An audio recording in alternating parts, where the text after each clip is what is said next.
The sonnet. The sonnet is the second form I'd like to introduce you to. It's very familiar, and you've probably heard of it before. It was popularized, the most popular form, by William Shakespeare.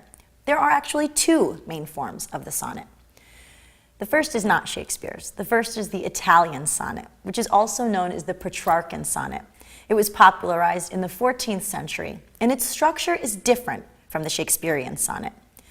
It's very important that you remember the structure.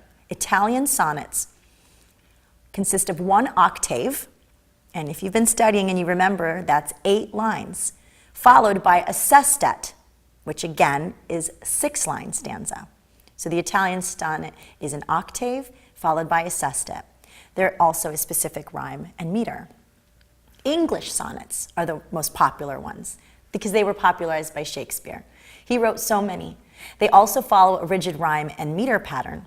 However, the English sonnet by Shakespeare consists of 3 quatrains and a couplet, and most are written in iambic pentameter.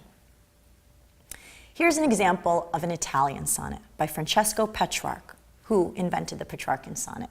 The sonnet is called Visions, and if you'll notice, the first 8 lines is the octave, and the second set of 6 is the sestet. Being one day at my window all alone, so many strange things happened me to see. As much as it grieveth me to think thereon, at my right hand a hand appeared to me.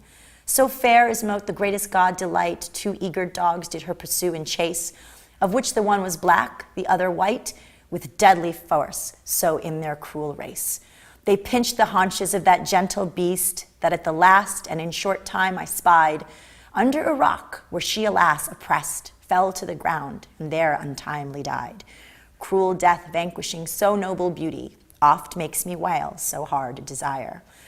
You'll notice that in the sonnet, the way that I was speaking about the haiku capturing a moment in only 3 lines, the sonnet is not very much longer than the haiku, certainly not as long as an epic, but there's always a common denominator with the sonnet. There is a conflict introduced and a resolution, and the resolution usually occurs in those last 2 lines. Cruel death vanquishing so noble beauty, oft makes me wail so hard a desire.